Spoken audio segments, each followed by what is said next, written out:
Allons-y à l'émission pour en parler.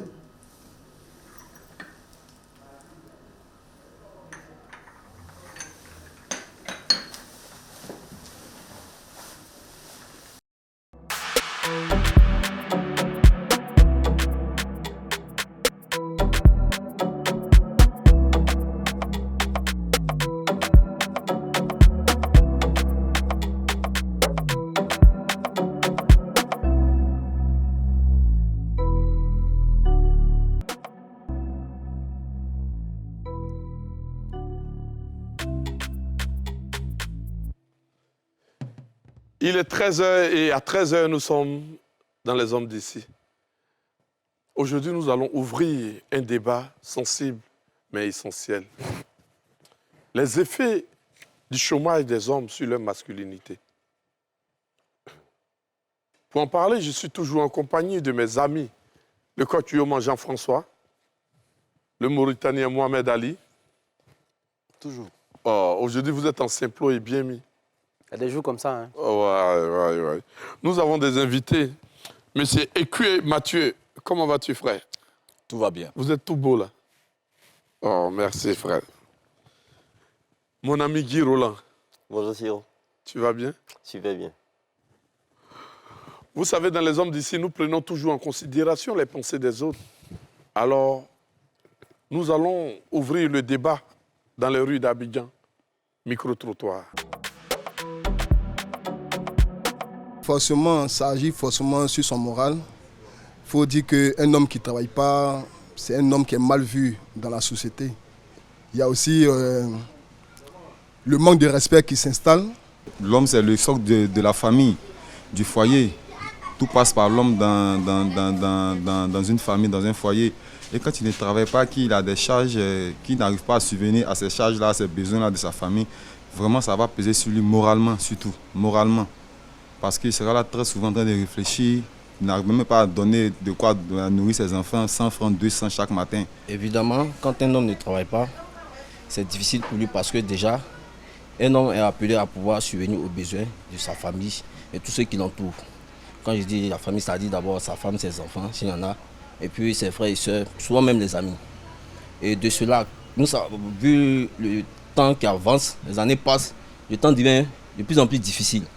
Donc quand quelqu'un il est là, il ne fait rien, c'est difficile pour lui de pouvoir aller vers certaines personnes sollicitées. Surtout qu'actuellement, c'est gâté, c'est chaud sur tout le monde. Mais l'homme qui touche les millions, apprend des milliards. Donc c'est pas quelqu'un qui a besoin de moins 1000 francs pour pouvoir payer un petit gars à manger, qui a quelqu'un qui a besoin de 500. Voilà, à l'échelle là, nous sommes tous piqués. Donc c'est un peu difficile, c'est difficile parce que même si il y a une femme à la maison, il va arriver un moment, elle va pouvoir les soutenir tout et tout, mais c'est un moment, si elle n'en peut plus, elle va dire la vérité, ah mon cher, je ferai mon affaire, tu ne m'arranges pas. Bon, sur ceux-là, on ne peut plus cheminer ensemble. Mais quelqu'un qui n'est pas en activité, vraiment, c'est très difficile pour lui. Parce que quand tu ne vis pas, parfois on constate que tu es mort. Tu ne peux pas, tu n'assures pas. Aucun respect pour toi.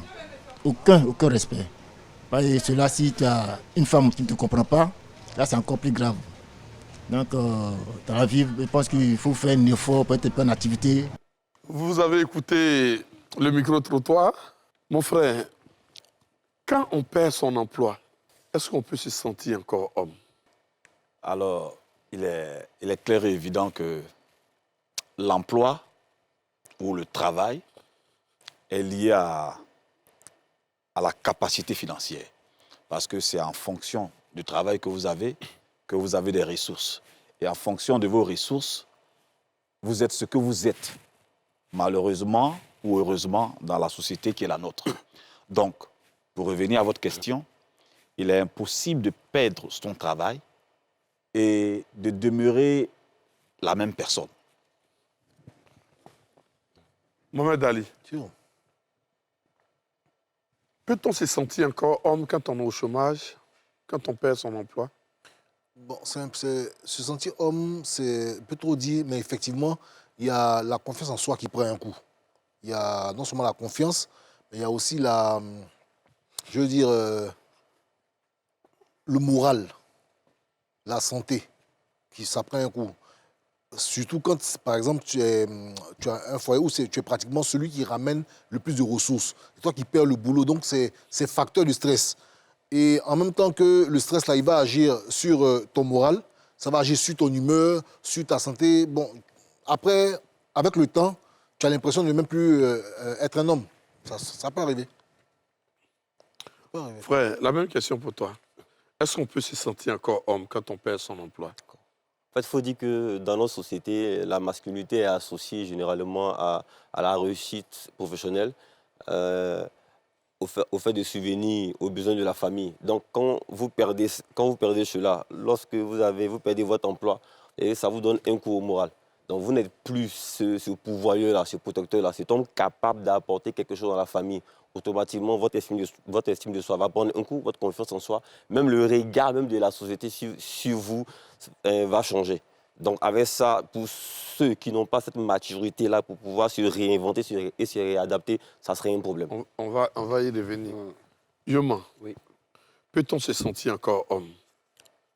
Oui, si l'homme, quand il se définit socialement par sa position, la position qu'il a, c'est une position aussi de pourvoyeur. C'est une position de celui sur qui l'on peut compter.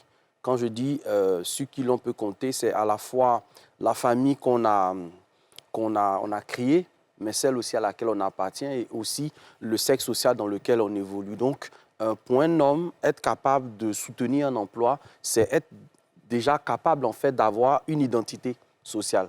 Donc déjà, ça nous permet d'être perçus comme quelqu'un qui compte dans la société.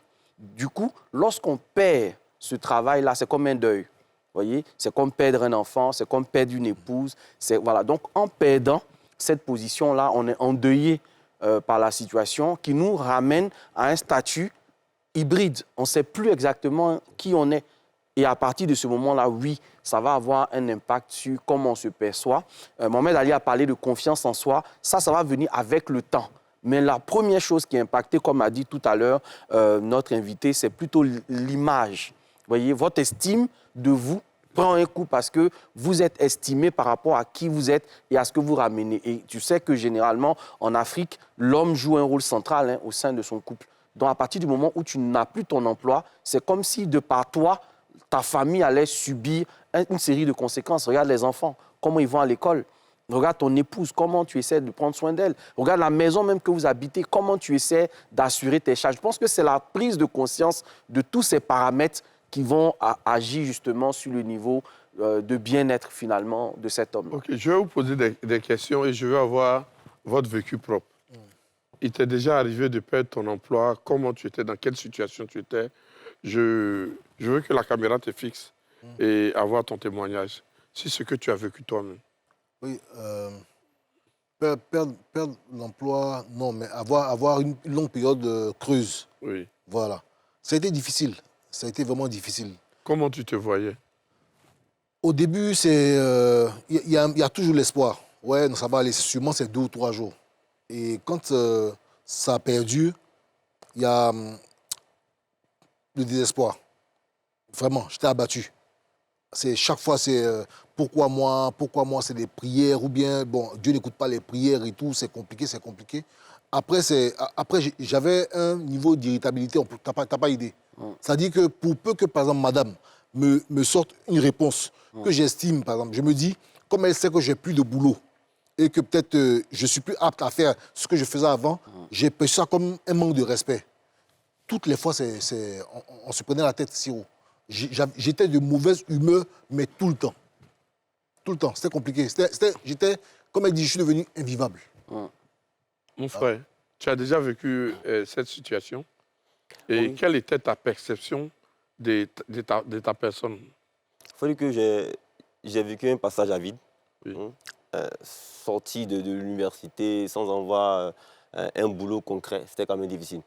Avec que, même dans votre famille, vous perdez, je vais dire, l'estime de vos propres frères. C'est-à-dire que... Non, je veux avoir un témoignage personnel de toi. C'est-à-dire, je veux que tu dises, Une situation que tu as vécue. à ce moment-là, voilà comment j'étais. Je veux que tu parles de ta personne. Exactement. À Voilà. ce moment, faut dire, je me sentais un peu inutile. J'avais l'impression que j'apportais rien à la société. J'avais l'impression que mon existence était un peu tronquée. et que c'était une erreur, ma naissance. Parce que tout était fermé, j'avais rien. Donc c'est dans ce sens que je dis, même le regard de vos frères se change. Parce que lorsqu'il y a les réunions des familles, vous n'apportez rien. On ne compte pas sur vous. Et même, je vais aller un peu plus loin, même dans mes relations amoureuses, ça n'a pas marché. Je me rappelle que dans le temps, j'étais éperdument amoureux d'une jeune fille, mais qui m'a lâché pour aller épouser un gendarme. Ce n'est pas ton humeur due à ton chômage qui te faisait changer? Tu ne prenais pas les choses au premier degré? Ce n'est pas ce qui l'a fait partie? Ça pouvait être ça aussi? Non. Parce que tout à l'heure, dans le témoignage de Mohamed Ali, il a dit que quand sa femme lui parlait, il prenait les choses au premier degré. Est-ce que ce n'est pas ce que tu vivais aussi? Il faut dire qu'il y a des choses qu'il faut prendre en compte. Oui. Lorsque ce chômage-là se prolonge dans le temps, ça vous fait changer d'humeur de caractère. Parce que dans un début, on a beaucoup d'espoir. On espère que ça va aller. Et souvent, pour ceux qui sont mariés, ou même pour ceux qui ont vécu avec des personnes, vous avez toujours cet espoir-là qu'un jour, ça va changer. Mais quand ça dure dans le temps, après 1 an, 2 ans, 3 ans, vous voyez que les humeurs changent. Et c'est dans ce sens que je rejoins un peu Mohamed quand il dit les gestes ou bien les attitudes même de madame sont interprétées autrement. Il y a une chose qu'il faut comprendre. En tant qu'homme, le travail nous fonde. Quand on parle de travail, le travail qui est rémunéré nous fonde. Quand vous avez cette capacité-là de pouvoir soutenir aux besoins de la famille, des enfants, de madame, ça vous rend homme. Pour parler comme dans notre jargon, ça vous rend garçon. Okay. Mais dès que vous perdez votre boulot, et que, en tant que mari, en tant que père, en tant que géniteur protecteur, vous n'arrivez plus à soutenir aux besoins, ça vous plombe le moral d'abord. Votre estime de soi change. Même vos enfants n'ont plus le respect pour vous. Moi, j'ai un témoignage très pratique d'un monsieur que je connais beaucoup qui estimait. Lorsqu'il a perdu son boulot, ses enfants ont commencé à lui manquer de respect. Madame a commencé à le matérialiser. Même, je vais dire, même dans l'intimité, ils n'avaient plus d'intime. Et moi, j'ai été surpris d'entendre cette conversation de madame où elle disait au monsieur, c'est celui qui paye qui doit jouir. Imaginez-vous une dame qui dit ça à son mari, c'est celui qui paye qui doit jouir. C'est choquant pour le monsieur. Mais un bon matin, il s'est levé, madame a pris les enfants, elle est partie. Sans l'aide de la famille, sans l'aide des spécialistes, mais le monsieur, peut-être qu'il allait se tirer une balle dans la tête. Ouais, c'est très important. C'est très important le fait qu'en tant qu'homme, d'avoir, je vais dire, ce revenu-là, cette source-là. C'est ce qui nous fait devenir homme. Et en plus, moi, je vais plus loin. C'est ce qui nous donne l'autorité, même je vais dire, dans la société, puis on va dire, bon, en griffe, dans le foyer. Puis dans le foyer, dans notre société africaine, on dit, l'homme est le garant, l'homme a une autorité. Mais cet homme-là, l'autorité vient d'où? Lorsqu'il a la capacité de pouvoir mettre du pain sur la table. Mais dès que vous perdez ça, on connaît un peu les femmes, hein. Dès que vous n'arrivez pas et que madame le fait, je dis toujours, c'est dans le temps. Au début, ça peut passer. Mais dans le temps, puis nous savons que les femmes, ça devient lourd. Voilà. Frère, tu as déjà vécu cette situation? Oui. Et quelle perception tu avais de ta personne? Tu vois, quand tu perds ton travail, ou si tu veux, quand tu n'as pas de travail, d'abord, le goût de la vie, pour moi, parce qu'il faut personnaliser. C'est-à-dire que le goût de la vie prend un coup. Parce que ne pas avoir de travail, c'est ne pas avoir d'argent. Donc, la liberté d'aller et de venir, ça, c'est totalement détruit. La liberté de faire ce que tu veux, la liberté de faire ce que tu veux pour tes enfants, la liberté de faire ce que tu veux de tes enfants, la liberté de faire ce que tu veux pour ta femme, la liberté de faire de ta femme ce que tu veux, toutes ces choses qui, par le passé, étaient... Parce que tout jeune, nous avons une certaine vision, une certaine compréhension de la vie. On veut conduire nos enfants quelque part, on veut conduire notre femme quelque part, on veut harmoniser les choses. Donc, moi, quand j'ai expérimenté ça, effectivement, l'incapacité pour moi de pouvoir répondre aux besoins de la famille a affecté quelque part ma joie de vivre. Pas que je n'avais plus de joie de vivre, mais je veux dire que je n'étais pas à mon niveau total, je n'étais pas au paroxysme. Parce que quand tu regardes la qualité de nourriture que tu es obligé d'apporter, quand tu regardes la qualité de vêtements de l'école, des écoles dans lesquelles les enfants sont obligés de partir, qui ne répond aucunement aux standards auxquels tu aspires, ça te fait souffrir, ça te ronge à l'intérieur. Et si tu n'as pas de force personnelle, si tu n'as pas une assise aussi spirituelle, c'est difficile que tu puisses résoudre l'équation.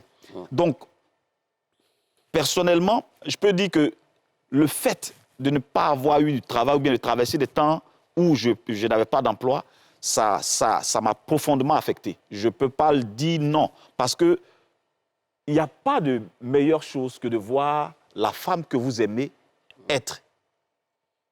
paraître comme vous le souhaitez. Quand vous voyez vos enfants, lorsqu'il y a des fêtes, que vous êtes capable de leur apporter des jouets, vous êtes capable de mettre de la nourriture convenable sur la table, ça vous rend digne. Et à l'intérieur, il y a c'est la fierté, je ne sais pas si c'est de la fierté, mais vous vous sentez à votre place. Vous vous sentez à votre place. Vous sentez que vous êtes utile. Vous sentez que vous avez de la valeur. Ça, ce n'est pas ce que les gens vous disent. C'est ce que vous-même vous ressentez. Vous ressentez que vous avez de la valeur. Parce qu'à cause de vous, les enfants s'habillent bien, madame s'habille bien, mange bien, on peut faire ce qu'on souhaite, on peut faire ce qu'on veut. Donc, perdre son emploi, c'est perdre la liberté de toutes ces choses-là. Donc, dans mon cas, je reviens toujours quand je finis d'analyser, quand je reviens dans mon cas, c'est comme si je me sens emprisonné parce que je ne peux pas partir là où je veux. Je ne peux pas envoyer les enfants là où ils veulent. Même scolariser tes propres enfants. Parfois, tes enfants sont obligés d'être à la charge de d'autres personnes. Donc, ça détruit l'estime. Et ça a détruit l'estime que j'avais pour ma personne. Ce qui m'a remonté, c'est le ministère, c'est l'œuvre de Dieu. Et comme je sais que l'Éternel est la fondation de toute personne et qu'il n'abandonne pas, c'est ça qui, à la fin... C'est pas le chômage qui a fait que tu as cru en Dieu. Parce que souvent... Il est revenu. Non, souvent, non. Souvent, la plupart des gens connaissent Dieu quand ils sont dans le chômage. OK. Et quand ils reviennent, quand la situation se stabilise, ils repartent encore dans le péché. Oui. Ce que tu dis, ça, c'est la réalité. Oui. C'est aussi la vérité. Oui, mais pourquoi la plupart des personnes sur la terre, quand ils sont dans le chômage, c'est là qu'ils reconnaissent que Dieu existe? Ce que je veux dire, c'est que d'abord, on a recours à quelqu'un d'autre. À quelqu'un, voilà. Merci. Lorsqu'on n'a pas les moyens de résoudre la situation dans laquelle nous nous trouvons. Et en général, le réflexe humain, c'est d'aller vers Dieu lorsqu'on n'a pas les capacités de résoudre le problème auquel nous sommes confrontés. Donc, en même temps, tu es au chômage, donc tu as 8 ans pour prier. Hein. Voilà, ça te conditionne. Ça va te rapprocher de Dieu. Oui, ça te conditionne. Voilà. Et bon, je ne veux pas trop christianiser le débat, mais je veux dire que même dans la Bible, il est écrit que parfois Dieu permet le désert pour t'attirer à lui, de sorte que tu puisses approfondir. Ça, c'est vrai même dans l'islam, parce qu'un musulman qui ne travaille pas, il est clair et évident qu'il va chercher à ranger davantage sa vie, de sorte à ce qu'il n'ouvre pas d'autres portes qui puissent permettre que le chômage puisse perdurer. Donc, en général, dans ce genre de situation-là, bon, on range sa vie, on est plus engagé, on est plus sincère. Maintenant, pour revenir à la question, est-ce que ce n'est pas la perte qui a fait que je suis parti? Non, pour moi, personnellement, ce n'est pas le cas. Sois béni.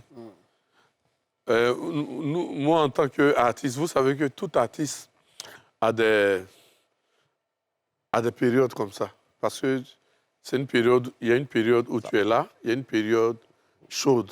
Quand il dit chaude, elle est vraiment chaude. Et dans ce genre de cas-là, c'est difficile. Même le miroir ne te donne pas ton reflet. Ouais. C'est-à-dire, tu en veux à tout le monde, tu vois les sorciers partout. Tu deviens aigri. Tu deviens aigri. Amen. Tu deviens aigri sur des petites choses et tu prends tout au premier degré. Ouais. Quand un homme passe des moments difficiles, c'est vraiment... on ne peut décrire cela. On ne peut décrire cela parce que c'est difficile. Tu ne te vois pas homme. Tu commences à faire des choses que tu n'avais pas Que tu ne vis plus, l'habitude de faire. Si, oh. Oui. Les week-ends là, où tes amis sont dehors, toi, c'est pour laver habits. Tu prépares même, tu deviens cuisinier. Oui. Et puis tu sais que moi, je suis devenu un excellent cuisinier dans ça. Hein? Tu n'as plus de vie. Hein? Mais ta femme même arrive, c'est elle qui s'assoit. Hein? Bébé, il n'y a pas à manger là? Mais c'est difficile. Qu'un homme est au chômage, c'est tellement difficile pour lui. Et ça agit ici aussi sur la Et ça sexualité. agit, c'est dessus que je voulais en venir. Ça agit tellement sur la sexualité. Mais je ne sais pas où où les gens qui... Parce que j'ai des amis là, ils sont au chômage, mais ils sont... Oh! Ça, c'est en fonction du quartier. Non, ça c'est la... Ah oui, ça fonctionne. C'est en fonction du quartier, c'est C'est en fonction du quartier. C'est- Coach, L'environnement. ils te disent, Dans l'environnement. Voilà. Oui, l'environnement. Voilà. Mais quelqu'un au chômage, et puis il arrive à... C'est que le quartier est trop peuplé. Non, c'est pas bon. Le quartier est trop peuplé. Mais dans ces moments-là, ceux qui sont utiles, ce sont les amis. Et surtout la religion. Vous savez, nous sommes à la télé. Je voulais poser une question à Yoma, Après la pub. mais je suis obligé de partir à la pub. L'effet du chômage sur la sexualité masculine. Pub.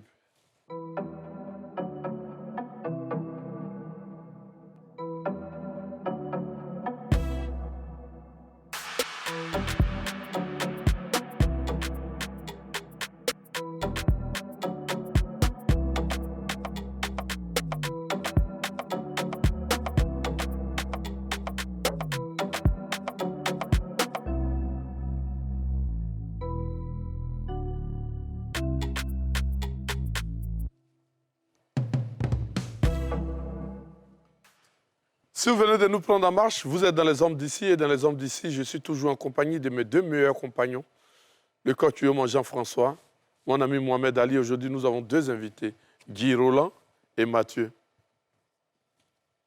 Le chômage touche plus que le portefeuille. Il change notre identité, nous les hommes.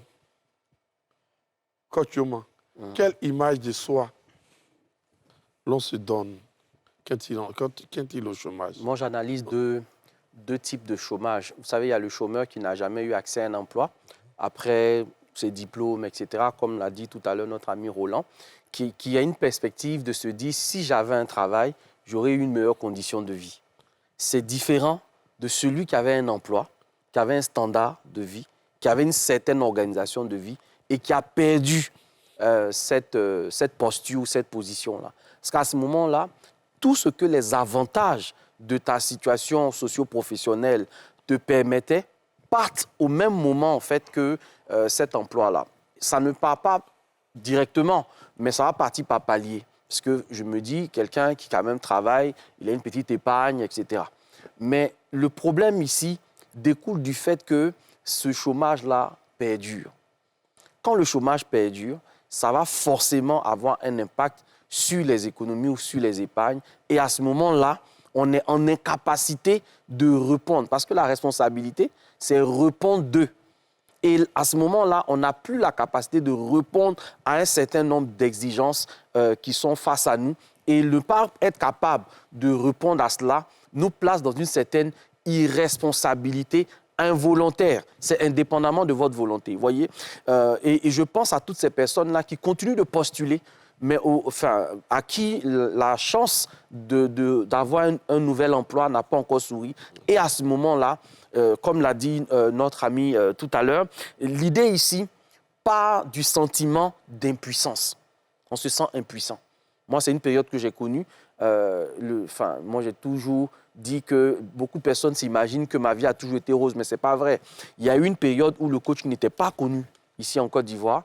J'ai ouvert mon premier cabinet qui n'a pas marché. Je suis resté quand même 2 ans à ne pas avoir de clients et à commencer à augmenter les charges. Parce que tu n'as pas d'entrée, mais tu n'as que des sorties. Ce n'était pas évident. Vous voyez, mon fils actuellement qui a 16 ans, il venait à peine de naître. C'était compliqué. Pouvoir même changer une couche, c'était compliqué. Tu vois ce que je veux dire? Et à ce moment-là, même si tu as une compagne qui te comprend, mais à cause de la responsabilité, de la question de la dignité, tu ne te sens plus homme en tant que tel. Quel est le regard de la compagne? Mais le regard de la compagne à ce moment est fonction de son éducation, est fonction des environnements desquels elle provient, est fonction de l'environnement aussi qui l'entoure. Moi, j'ai eu la chance d'avoir une très bonne épouse. Je rends vraiment grâce à Dieu, je lui fais un coucou. Mais ça a été une période exceptionnelle, au cours de laquelle elle a même été amenée parfois à vendre du pain condiment en bordure de route. Moi, je le raconte souvent à mes enfants, ça n'a pas toujours été une vie facile pour nous. Mais c'est là où tu réalises l'importance d'avoir la bonne compagne. C'est là où tu réalises l'importance, en fait, de réaliser vraiment au fond de ton esprit que ce n'est pas la beauté physique qui fait seulement un mariage. C'est la beauté intérieure. Vous voyez, c'est cette parure intérieure qui est invisible et qui fait que tu réalises que tu as choisi d'être avec une personne qui peut t'aimer dans les bons comme dans les mauvais moments, Siro. À ce moment-là, oui, on l'a dit ici sur ce plateau, mais la testostérone même va baisser. La libido va baisser. Ce n'est même pas que ta compagne se refuse à toi, mais à un moment donné, tu as le sentiment que tu ne mérites même pas, en fait, de demander certaines choses qui sont pourtant normales, tu vois. Mais pire, quand tu as en face de toi une partenaire qui t'a apprécié, qui t'a aimé, enjamé pour ce que tu as et non pas pour ce que tu es, à ce moment-là, tu vas payer les frais. C'est là où tu te rends compte que parfois, malheureusement, Siro, quand notre masculinité nous pousse dans des relations où on met en avant le matériel, où on met en avant l'argent, où on met en avant le matu-vu, etc., le statut, et que nous traversons ces périodes-là, c'est bouleversant, totalement bouleversant, parce qu'à ce moment précis-là, tu n'as plus d'éléments matériels sur lesquels t'appuyer pour continuer d'exister. Puisque ce n'est pas ça que tu existais. Ce n'est pas ça que ton autorité était respectée. Ce n'est pas ça même parfois que tu profitais d'une certaine façon, d'un certain respect, d'une certaine admiration. Mais quand ces éléments ne sont plus là, mais en même temps, tu perds cette admiration-là, et même dans le regard, Siro, dans le regard, dans la manière même de te servir, dans la manière de te parler, dans la manière de te considérer. Des fois, même quand les gens parlent, c'est comme si tu n'as pas le droit, toi, de parler. C'est très puissant, hein, cette question de la masculinité, parce qu'on n'a pas mis vraiment l'accent sur le fait que la masculinité prend en compte même au-delà de ce que les autres peuvent percevoir, de ce que toi-même tu perçois de toi. Parce que la masculinité part de là. Je voulais te poser, quel impact ça peut avoir sur la santé et la confiance en soi? Il y a une théorie qui disait la conscience sous l'angle de la corporité. C'est-à-dire que si ton moral est affecté, ça agit forcément sur la santé. Alors, pour ce que je sais, une fois que ton moral est affecté, déjà même, si érection même c'est compliqué. Déjà, érection. Ensuite, quand c'est comme ça, tu commences à prendre de moins en moins soin de toi. C'est comme il y a une certaine négligence qui s'installe. Je n'ai pas je peux pas je bosse pas. Je peux faire toute la journée sans me laver. Parce que je ne sors pas. Je vais me laver, je vais aller où? Je vais garder les mêmes sous-vêtements. Ça veut dire que je n'ai plus d'hygiène même qui va avec quand j'étais en activité. Donc il y a ça. Ensuite, tu as des gens qui te fuient, Siro. Tu as des gens qui te fuient. Et ensuite, toi, à la longue, ton humeur fait que tes proches même te fuient. Tout à l'heure, coach parlait de... quand tu as une bonne femme, tu es dans cette situation, mais tu as une bonne femme. C'est vrai que tu as la bonne femme, mais souvent tu es amené à voir... C'est vrai qu'elle me dit, elle me soutient et tout, mais là, qu'est-ce qu'elle ressent sur le moment? Là, ça doit être chaud. Parce que non seulement il y a ce qu'elle ressent, et puis il y a le regard des autres, elle devient celle qui soutient. Tu voles en éclats. Tu voles en éclats. Toi qui es... Tu es pasteur, non? Oui, ça? apôtre. Tu es apôtre, c'est la même chose. Ouais. Quel impact ça peut avoir sur la santé mentale? Le fait de ne pas avoir de travail. Oui. Bon, d'abord, ça... Ou sur la confiance en soi même. Mais à partir du moment où vous n'êtes plus capable d'apporter quelque chose sur la table, à partir du moment où vous n'êtes plus capable de scolariser convenablement les enfants, à partir du moment où vous êtes incapable de vêtir la femme, vêtir les enfants, à partir du moment où vous êtes incapable de sécuriser un loyer, peu importe qui vous êtes, déjà vous prenez un coup moralement.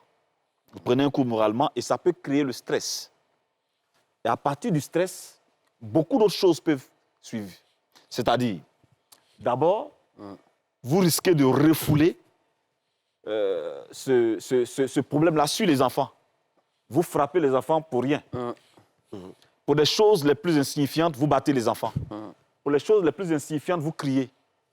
Pour les choses les plus insignifiantes, c'est-à-dire que vous soupçonnez tout. Quand madame pose un acte, quand elle dit quelque chose, vous comprenez ça sous le prisme de ce que vous traversez, de ce que vous vivez. M40. Voilà. Donc, vous regardez votre regard des enfants, de madame, de la société qui vous entoure change totalement. Donc, ça vous redéfinit. Donc, Yoma, Oui. Est-ce que le chômage peut emmener un homme à redéfinir sa masculinité? Oui. Pas seulement redéfini. Ce n'est pas qu'il redéfinit, mais la situation dans laquelle tu es t'impose de te voir toi-même de cette façon-là. Mais parce que si tu n'arrives pas justement à te voir de cette manière-là, mais ton ego n'est pas fouetté, la capacité de résilience aussi que tu devrais pouvoir avoir pour te relever en prend un coup. Et Siro, ça c'est très important de se rendre compte de ce phénomène très important dont on parle très peu. Ces hommes-là qui n'ont plus droit à la parole dans leur foyer au motif qu'ils ne sont plus rien. Ces hommes-là qui n'ont plus droit à dire un mot parce que finalement, ils n'arrivent pas à contribuer matériellement et financièrement à la survie et à la stabilité du couple. On n'en parle pas beaucoup. Ces hommes-là qui, dans leur environnement familial, sont considérés comme des sous-fifs au simple motif qu'avant, ils étaient importants, mais maintenant, c'est comme si c'était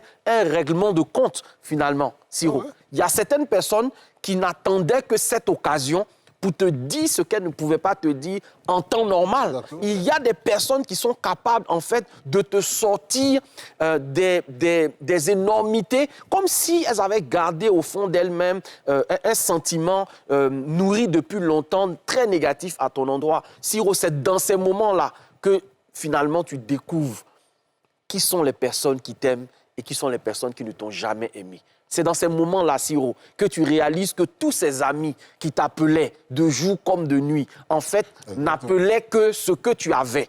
En vrai, on réalisera que dans ces moments-là, nous avons bâti parfois notre vie, nos centres d'intérêt, notre priorité que sur des illusions. En réalité, vous allez vous rendre compte qu'il y a des personnes qui ne passaient leur temps qu'à vous encenser, qu'à raison de ce qu'elles pouvaient obtenir de vous. Il y a des personnes qui pouvaient jurer être prêtes pour vous, qui disparaissent à ce moment-là. Et c'est là où, justement, vous vous rendez compte qu'à un moment donné, en fait, la masculinité, ce n'est pas que ce qu'on a.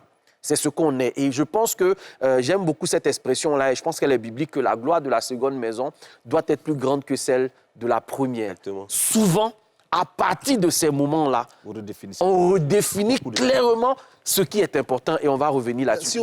Quand tu es dans cet état-là, réunion de famille commence sans toi. Oui, c'est vrai. Qui t'attend pour la réunion? Tu as donné quoi? Tu as donné quoi à la réunion? Quels sont les effets du chômage sur la vie du couple et sur la paternité? Vraiment, les effets sont vraiment légion. C'est que le chômage entraîne beaucoup de choses. Même le chômage modifie la dynamique familiale. Je disais tantôt que vous perdez le fait de ne plus avoir cette capacité de mettre le pain sur la table. Vous perdez le respect d'abord de votre femme, si ça dure dans le temps, même de vos enfants. Vous vous sentez impuissant. Cette impuissance vient du fait où vous n'arrivez même pas à conseiller vos enfants. Vous n'arrivez pas à être cet homme-là, ce protecteur, ce pourvoyeur. Ouais. Et même vous perdez ce qu'on appelle votre identité. Moi, j'appelle ça la crise identitaire, qui était un état de remise en question profonde de vos valeurs, de vos croyances. Parce que vous vous demandez au point, est-ce que même Dieu existe? Et là, moi, je vais plus loin pour interpeller un peu ces hommes-là qui travaillent pour l'instant, de pouvoir faire des provisions, parce qu'à tout moment, ça peut basculer. Moi, je vais vous donner un cas qui est pratique. Mon cas, par exemple, mon père était instituteur, directeur d'école à Sikinsi. On avait quand même, un statut. Quand on regarde les enfants de monsieur, on nous respectait. Malheureusement, il ne s'est pas projeté à long terme. Mais à la retraite, on a vécu dans une misère pas possible. Nous, de toute la sagesse de ma mère, que je salue au passage, mais qui s'est sacrifié, qui s'est donné pour qu'on puisse garder. Imaginez-vous un instituteur qui a travaillé, qui a eu le salaire haut, il va à la retraite. Pendant plus de 2 ans, il est dans une maison sans lumière. Je me rappelle, j'étais encore en première C, mais je bossais sur les lampadaires. Ça n'a pas affecté les rapports entre ton père et la fille? Oui, voilà pourquoi je parle de la sagesse de ma mère. Parce que c'est vrai qu'il y avait des tensions, et ça créait des tensions. Mais elle a su garder par sa sagesse, par l'éducation qu'elle a reçue. Et puis, elle vient d'une famille assez chrétienne. Donc, tout ça, l'un dans l'autre, a fait qu'elle a su se maîtriser. Mais ce n'est pas facile. Comment tu te comportais ton père en ce moment-là? Faut dire, j'ai toujours... On m'en parle à la télé. Hein. Oui, bien sûr. J'ai toujours respecté mon père. Voilà.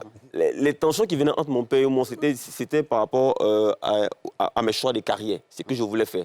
Voilà. Mais s'agissant du respect, je lui donnais le respect qui lui était dû. Je le respectais, je le valorisais. Mais je voyais sa souffrance. Parce que ce monsieur qu'on adoubait, ce monsieur de qui beaucoup de cas sont sortis, mais on le voyait comme un paria, comme un manque rien. On le appelle même, on le respectait. Parce qu'il n'avait rien, effectivement. Il n'avait rien.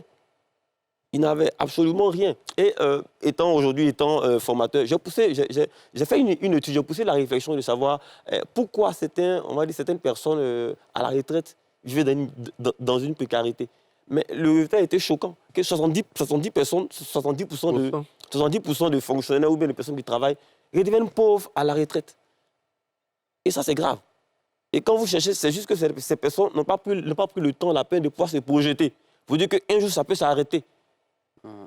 Donc, c'est vraiment un phénomène qui est vraiment Avant aussi, important. combien ils gagnaient? Il y a les enfants. Effectivement, il y a les enfants. Quand tu mets tes enfants, quand tu essaies de mettre... Parce que souvent, vous accusez les pères, mais vous ne savez pas à quoi ils étaient confrontés. Oui, mais avant aussi, eux-mêmes, ils aimaient se confronter aussi aux choses qui les dépassaient. Maintenant, il ne faudrait pas qu'on sorte du débat. Ouais. Toi qui as beaucoup d'amis. Oui, moi, j'ai plus d'amis. Bon, toi qui as beaucoup des amis qui graissent. Tes amis là. Bon, toi... Ah, mes amis qui ont le mauvais comportement là, oui. Toi, Oui. qu'est-ce qui s'est passé dans ton couple quand tu n'avais pas quand tu passais les moments à blanc? Rien ne se passait justement. Quand tu n'as rien ne se passe dans ta vie. Il n'y a rien qui se passe, Silo. Comment ta femme te voyait? Ben pareil, c'est-à-dire que pour moi, j'avais l'impression qu'elle me voyait autrement, elle me voyait comme le gars qui est incapable et tout, alors qu'en fait, rien. Comme je dis, là, l'état dans lequel tu te trouves quand tu es galère, là, te fait penser que la dame a changé. C'est-à-dire que maintenant, tu estimes que la dame est un peu gonflée, tu estimes maintenant qu'elle rentre un peu tard, tu estimes que ses habitudes ont changé, alors qu'il n'en est rien. C'est juste cette galère longue et massive sur toi là, qui te fait vivre ça. Donc, du coup, les dimanches, comme je disais tout à l'heure, dimanche, c'est pour la babi. Tu n'as pas jour férié. Quand on dit oui, tel jour est férié, il n'y a pas férié chez toi. Yo, moi, est-ce que ce n'est pas ce qu'on se dit soi-même, qui pense que les gens ont ont un manque de respect envers notre personne? Ouais, bon, globalement aussi, tout part de nous. Tout part de nous. Hein. Faut pas... Dans le triangle, par exemple, de la vie, tu verras, par exemple, qu'on dit que l'amour que tu te donnes est l'amour que tu donnes aux autres et c'est cet amour qui te revient. Tu comprends? Donc, il est clair que quand tu vis ce genre de situation, tu es dans un paradigme. Dans ce paradigme-là, toi, tu te perçois comme une personne qui ne mérite plus un certain nombre de choses, qui n'est plus digne d'un certain nombre de choses. Donc, ta perception même de la situation, ton regard, ton analyse, c'est un peu comme la théorie des lunettes roses. Hein. C'est-à-dire, dès que tu portes des lunettes roses, tu vois tout en rose en vrai. Mais Siro, le problème aussi, c'est que, comme je l'ai dit là, il y a ce que toi, tu vois, il y a ce que toi, tu penses, mais on est dans une société, il faut se le dire tout net, souvent, malheureusement, on n'a pas fait de bons choix de vie. Exactement. Parfois, on ne s'est pas entouré des bonnes personnes. Pourquoi? Eh bien, parce que quand tout va bien, de mon point de vue, quand tout va bien, il est difficile de discerner. Non, de discerner même la sincérité qui habite les gens. Siro, comment tu vas savoir que telle personne qui te côtoie est sincère? Quand elle sait que en ta présence, elle n'aura pas à acheter à manger, acheter à boire, etc. D'ailleurs, on dit que la main qui donne, c'est la main qui ordonne. On est d'accord? La télé nous donne. La pub nous ordonne. Elle nous ordonne de passer à la pub. La pub.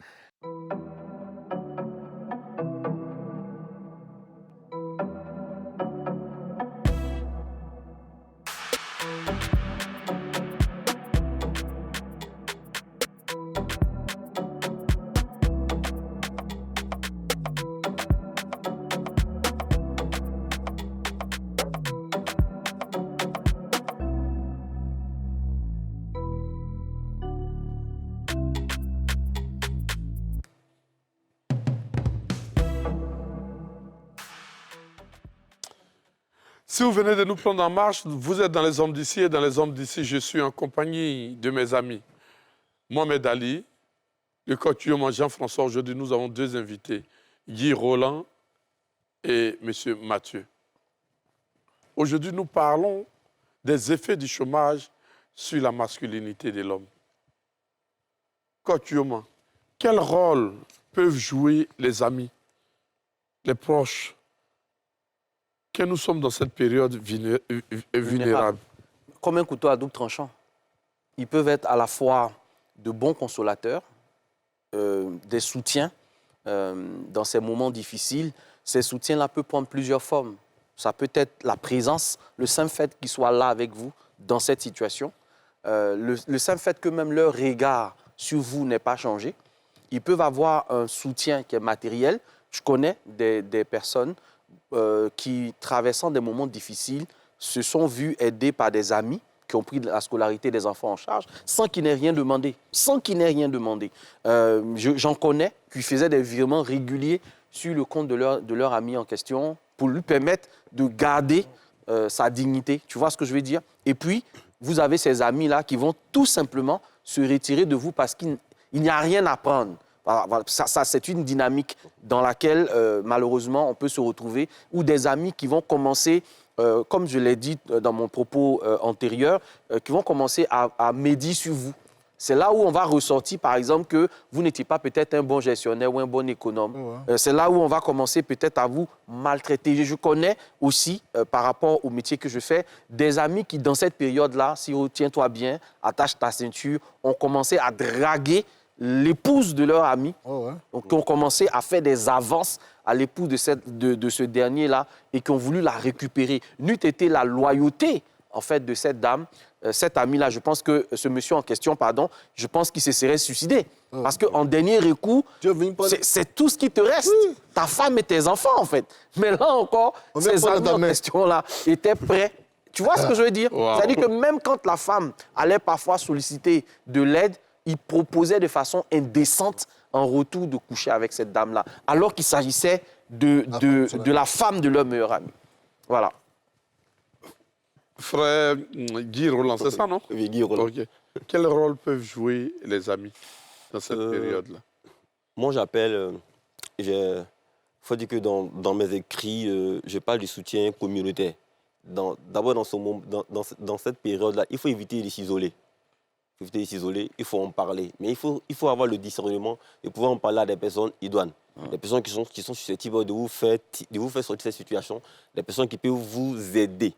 Comme le coach a dit, il y a des personnes que Dieu dispose favorablement, qui viennent sans que vous ne demandez, mais qui vous aident, qui vous apportent de l'aide.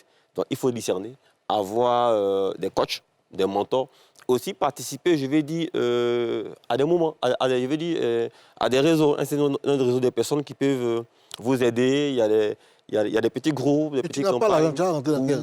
Non, voilà pourquoi je dis il ne faut pas s'isoler dans ces cas. Okay? Et puis appartenir à des communautés.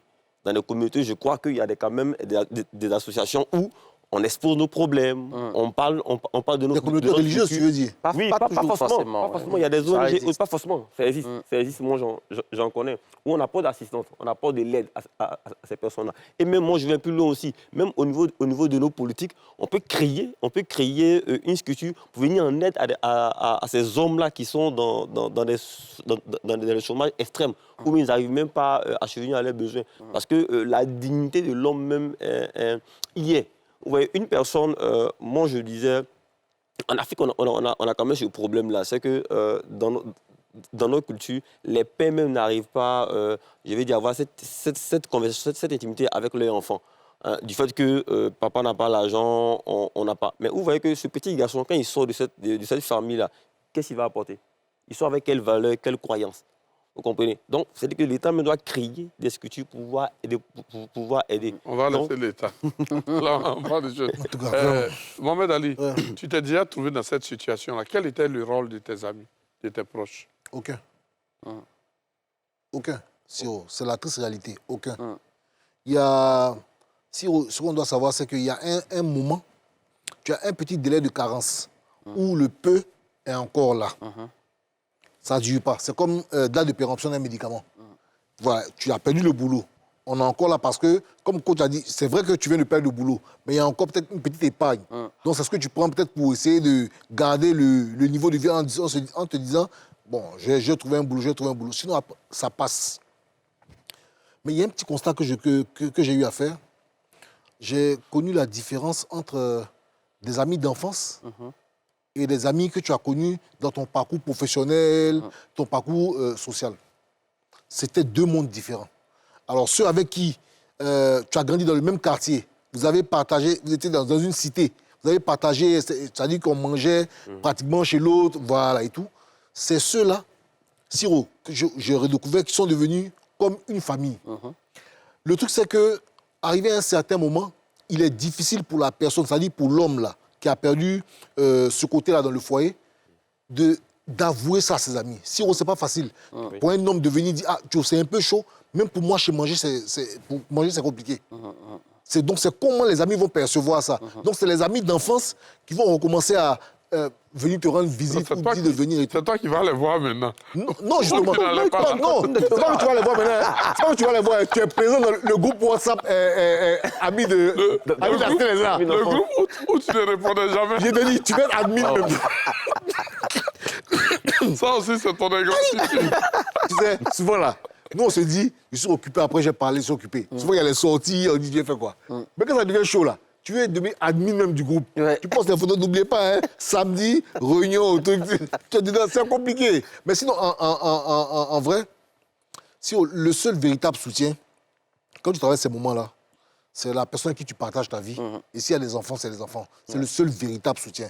Parce qu'à un moment, si tes frères et tes sœurs, là, on te lâche. Parce qu'on trouve que c'est pas que tu es nuisible, hein, mais les gens ont leurs problèmes aussi. Voilà, tu es pénible. Les gens ont leurs problèmes. Voilà, on t'aime, mais tu es un peu pénible. Effectivement. Tu deviens un poids. Voilà. Oui. Tu t'es déjà trouvé dans cette situation-là. Quel était l'appui de tes amis? Quel était le soutien de tes amis?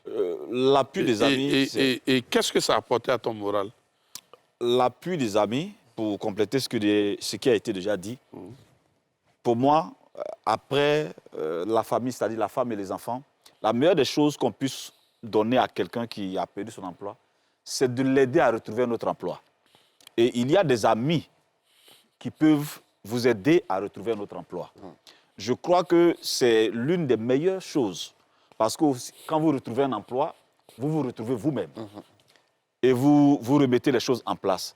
Donc, ce que je peux dire pour moi, c'est que la meilleure des choses, c'est effectivement...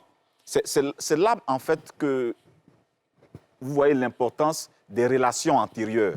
C'est-à-dire que comment est-ce que vous gérez vos relations avec les uns et les autres? Comment est-ce que vous finissez les relations avec les uns et les autres? Parce que la façon dont vous finissez les relations avec une personne X ou une personne Y fait que vous ne pouvez plus revenir vers elle. Donc, la façon dont vous avez géré vos relations antérieures avec les amis, avec les connaissances et tout ça, vous permettent de, parfois, je dis bien parfois, pas toujours, de rebondir facilement. Quand vous avez un bon témoignage, quand vous êtes une personne qui fait bien son travail, quand vous êtes une personne assez sociable, vous rebondissez très, très facilement. Oui, mais ça sera fonction de la raison pour laquelle on a perdu le boulot. Hein. Oui, il y a parce tout que ça. Si c'est dû à ton caractère ou à ta mauvaise conduite, voilà. Je tentais d'expliquer. Voilà. Tout dépend de comment est-ce que tu as interagi avec les gens par le passé. Oui, si tu as perdu ton travail parce que tu es reconnu comme quelqu'un qui détourne de l'argent, mais tu vois déjà. Voilà. Donc, la façon dont tu as... Donc, c'est pourquoi, avant qu'on ne perde son travail, la relation que tu entretiens avec les gens aujourd'hui va forcément influencer les événements plus tard lorsqu'une situation douloureuse va intervenir. C'est vrai que ce n'est pas toujours vrai parce qu'il y a l'ingratitude de part et d'autre, mais je veux dire que c'est un investissement qu'on fait que d'avoir de bonnes relations, de saines relations, que de finir les relations même de travail dans de très bons thèmes. Lorsque vous finissez une relation de travail dans de très bons thèmes, demain ou après-demain, si vous êtes quelque part que vous avez perdu le travail, votre ancien boss peut vous recommander encore. Ou même peut vous reprendre. Voilà, ou peut vous reprendre. Exactement. Donc, la meilleure des choses, c'est d'aider la personne qui a perdu son travail à retrouver un travail. Moi, j'ai expérimenté cela où il y a des gens qui m'ont aidé à retrouver de l'emploi parfois, ça ne répond pas à ta qualification, mais c'est en ce moment qu'il faut faire preuve de sagesse. Et d'humilité. Si vous ne faites pas preuve de sagesse et d'humilité, vous serez incapable de vous réinventer. Parce que quand vous perdez le travail, il faut redescendre sur terre. Pour repartir, ça demande beaucoup d'humilité, beaucoup de sagesse et beaucoup de simplicité. Nous-mêmes, quand c'était chaud sur nous, mon ami Yodé et moi, c'est quelqu'un qu'on ne connaissait pas. Quand il dit qu'on ne connaissait pas, on n'était pas amis. Aussi proche. Oui, aussi proche. Qu'on a connu en 2-3 mois, mais qui est venu, qui n'a pas cherché à penser nos plaies, mais qui a cherché à soigner. C'est-à-dire en nous donnant nous-mêmes la responsabilité de se reconstruire sur ce que nous savons faire. Tout à fait. Et je voulais saluer le SEC. Merci. Dis-nous son nom si on lui dit merci. Non, Il pas a nom dit de le tout le SEC. monde. J'ai Dis-moi. dit, Yoma, comment aider ces personnes qui sont dans ce genre de situation-là à se reconstruire et à retrouver la confiance? Je pense que notre ami Mathieu a déjà emboîté le pas. C'est vraiment plus d'apprendre à pêcher que à donner du poisson.